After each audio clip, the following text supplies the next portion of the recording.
speak on the African Union celebrating its 60th anniversary come May 25th. Of course, commemorating its achievements in the last 6 decades from the time it was known as the Organization of African Unity, or the OAU.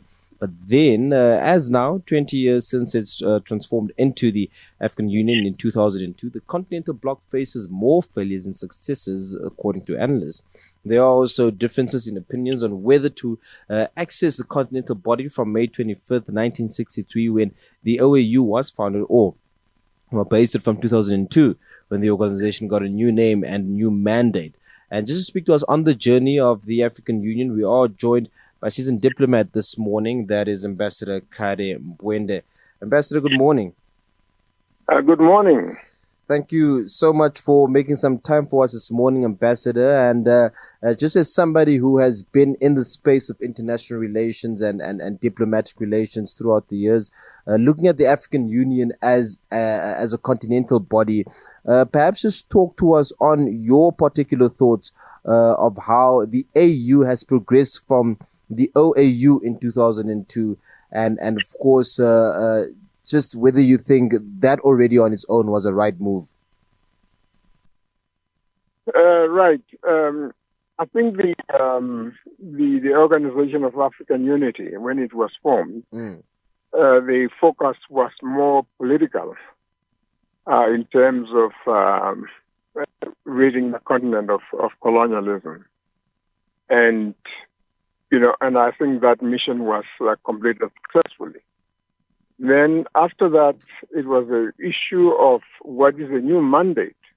And also, the international situation has changed, where the economic sectors became dominant in international, especially after the collapse of the Cold War. Now, with that, African leaders, and both at the continental level as well as regional level, started to reflect in terms of the new mandate, which is now to rid the continent of poverty and to develop the economies of the continent.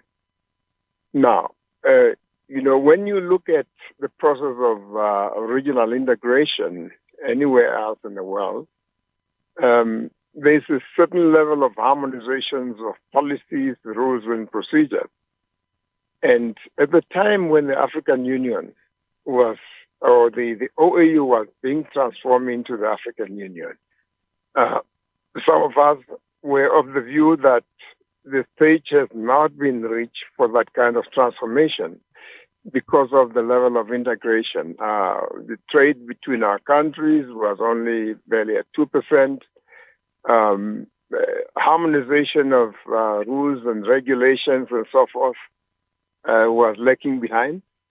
But then there was those who felt that, and I think if you want, I can take you back to that debate. We with Kwame Nkrumah wanted to see the United States of Africa now, when you have the gradualist approach of Julius Nyerere, who thought that it must be a gradual approach. We have to integrate at the level of sub-regions, and hence the East African community, the Southern African Development Community, and so forth. But that is it may. I think President Gaddafi, may so rest in peace, was instrumental in terms of pushing for the African Union now. And of course, also looking at what is happening around the world, you have the European Union and so forth. And of course, the ambitions of having one leader as the leader of the African Union.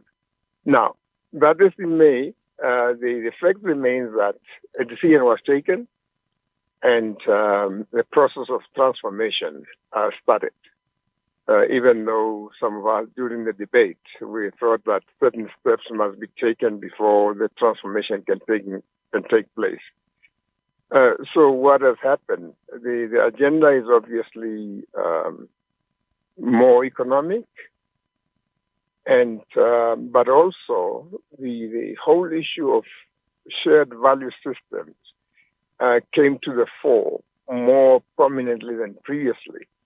And that was quite one of the, I think, the great achievements of the African Union and of course OAU, but African Union in particular, the shared value in terms of commitment to democracy, in terms of the illegitimate taking over of government. Just to come in there, Ambassador, like you said, the fight of the OAU was essentially that, to fight for, the decolonization, ridding the continent of apartheid, that sort of, the fight came from that angle. And since the establishment of the AU, it has been, like you said, for increased cooperation, integration of African states, sort of driving Africa's growth and economic development. Has that been realized to a certain degree since 2002? I would say that, let me start with the political, and that is a political post-colonial in terms of illegitimate takeover of power and the whole governance issues. I think that has been a lot of progress has been made in that, because even if a leader would make a coup and take over government, you may recall that there was a time when all these coup makers would go to the Organization of African Unity and receive as heroes and participate in meetings, as if together with legitimate leaders. Now that is not the case anymore, and I think that is something that people underestimate in terms of the progress in terms of governance that Africa has made, and thanks to the African Union. Now, on the economic front, I think the progress has been very slow, but because the whole issue was more focused on development of infrastructure, development of major continental projects that will link the different countries together directly through the initiative of the AU, as well as through the initiative of sub-regional organizations. And there you can say that there is substantial progress in terms of linking different countries to each other, because you cannot talk about continental development and trade if you don't have shared infrastructure.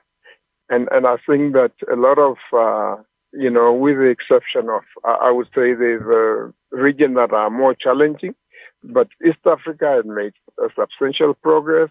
Southern Africa has made substantial progress. And I can also say the same thing in terms of West Africa. West Africa, of course, also had a shared currency, of course, based on the French franc, but they had their level of integration of financial institutions and policies is quite advanced. In Southern Africa, we inherited the SACU and the Common Monetary Area, which is also a subset of a process of integration. But the free flow of goods and services and capital labor has not really taken place to the extent expected. In other words, you're making reference to the African Continental Free Trade Area Agreement here. Yes, I'm coming there now. To the African Continental Free Trade Area. That today this agreement has been ratified, and a lot of trade that has been taking place, because mind you that as we are integrating and creating a conducive environment, there's also a process of globalization with WTO where tariffs are coming down, and that is in spite of what we are doing. And so therefore a lot of trade has been facilitated either through sub-regional trade agreement, which is now a trade within the sub-region, but also the global liberalization has had an impact in terms of intra-African trade. But what for the African Continental Free Trade Area to make sense, its terms must be better than WTO terms. And I think that is a challenge now. But we are seeing... Ambassador, what suggestions are you putting on the table in terms of terms having to be better? Well, first of all, the terms having been to be better, we have to liberalize and open towards each other faster than we are opening towards the rest of the world. That is basically it is. And because otherwise we are going to have a problem of competition with products from China, from all of these other countries in the African market. And so if we liberalize our trade faster among ourselves, and for which there are provisions for sub-regional and regional organizations to liberalize their trade at a faster rate than the global trade liberalization, then that will create an African market. Not only for a free flow African product, and it would be cheaper to buy products from your neighboring countries than to bring them out from outside. The fundamental problem is the level of our industrialization, where we are all primarily trading in raw materials for export to international markets. Because the more we add value to our products, the more we'll integrate.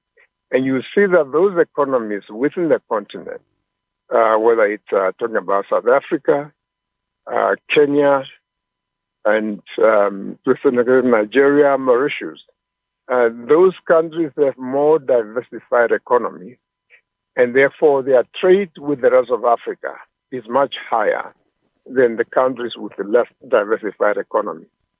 So the world trade liberalization is key. There's also what we call the supply side constraints. That is the extent to which you can produce goods and services of good quality that can be competitive in the African market. And I think that has been one of the challenges, the lack of diversification of our economies. And you can see those who are diversified are really, making strides in the African market. Come Thursday, the African Union will be celebrating 60 years since its inception, of course, coming from the OAU. And that feeds into our question of the day that we do have for you on our various platforms. What are your thoughts on the effectiveness of the African Union 60 years after its inception? You can also call us in about an hour's time or so at 061-279-644. That's 061-279-644. We are in conversation with the seasoned diplomat this morning, Kaire Mbuende, just to unpack the progress and the status of the African Union as we see it today. Ambassador Mbuende, it was a few years ago when South Africa's former President Thabo Mbeki, during a Kigali summit titled Leadership for Africa, for the Africa We Want, sort of questioned the leadership that we see in the continent today. He questioned whether the continent is being driven by the right kind of leadership or not. And of course, its inability to handle many of the problems. Number one on that list was the issue of conflicts that we've seen around the continent. Now, of course, we can make many references, the DRC, Sudan, Mozambique, Eswatini. There's a lot happening on the continent regarding conflict. From what you've seen from the years of the OAU and perhaps even in the early 2000s when conflict started becoming a bit more rife and a bit, more in the open, has Africa, especially the AU, made strides in terms of finding effective ways to dealing with internal conflict in the continent? Yes, I think the problem with the conflict in Africa, let's say it has changed its dimension. It is more internal and is based on certain fundamentals, which is the deprivation or the perceived deprivation of access to resources by groups, within society. And not only resources, but also power. sometimes we have a concentration of power. Now, of course, the Mozambique DRC has a peculiar history of civil war that ranged for a long time.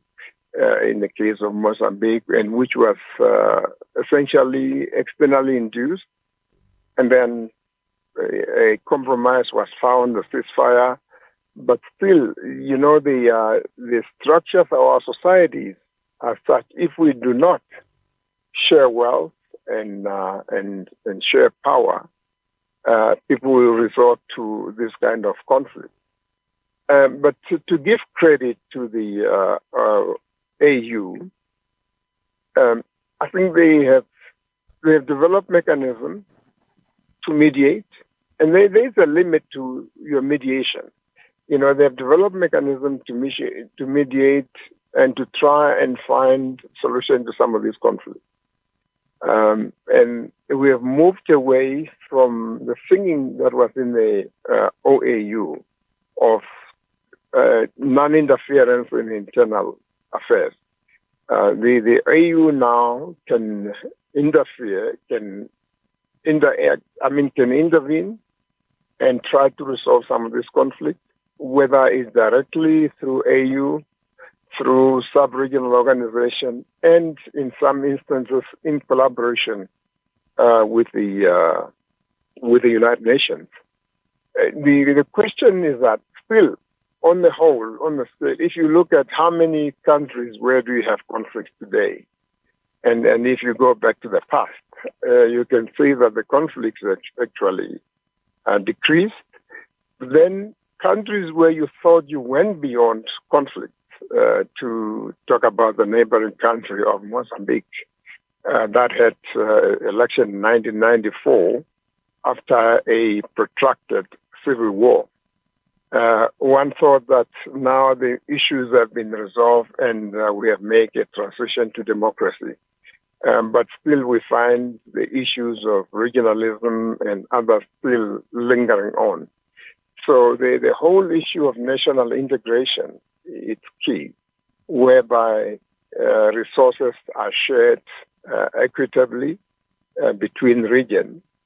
And because if you have those regional disparities, and of course, leave alone other ideologies coming in, such as religion, but those are fed by the economic reality and the perception or the reality of deprivation of access to economic resources and political power.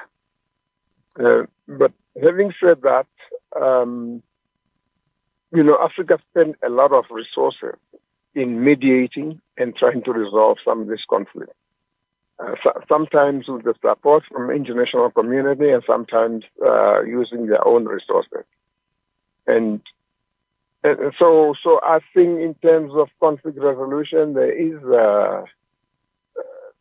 there are serious efforts, but that does not solve the fundamental issues in some of the countries, which is the issue of distribution of resources and power.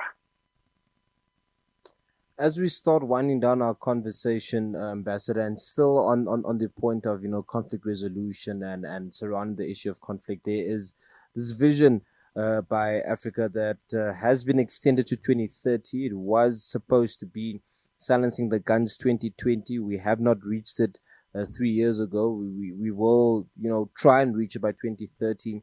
But just as somebody who understands the intricacies of international organizations and relationships between countries on the continent, is 2030 silencing the guns a realistic projection? I would say it's a realistic projection, provided that the fundamental problem of the causes of the conflict is addressed. Because sometimes we try to solve the conflict artificially by just looking at warring parties and say, well, put down your guns and let's have a ceasefire, let's form a government of national unity and so forth. And the fundamental issue is the access to resources and power. And And so in the absence of that, if you don't develop sufficient redistributive mechanism and to develop, and also after the resolution of the conflict, that's why they have what they call the peace building. And peace building is an effort to plow resources into post-conflict situation where you address the fundamental issues that in the first place caused the conflict.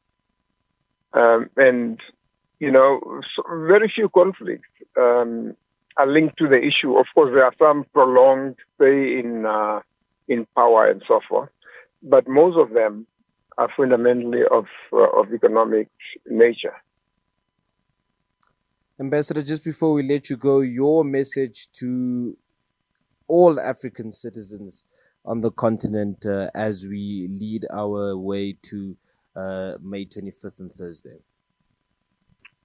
Yes. Well, first of all, we have to celebrate the African unity, and Africa is better off with an African Union than without.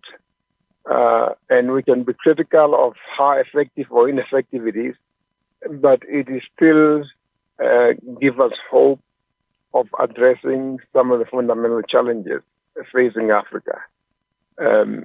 Africa, we have been talking about its rich resources, and I think we are reaching with a new global situation now where Africa can form strategic partnerships with different parts of the world. And we, from the old politics of, a dominance by only one region of the world. And, so we have an environment which is fertile for the development of Africa.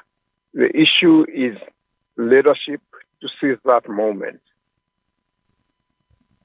Ambassador, thank you so much for making some time for us this morning and just unpacking this issue with us. Thank you very much. Indeed. Ambassador Kaire Mbuende there speaking to us, generally just on the journey of the African Union and, of course, how it's grown, its highlights, its mishaps throughout the years, the critical sort of self-assessment that we have to make as Africans on just where we are on this journey. 60 years after its inception in 1963,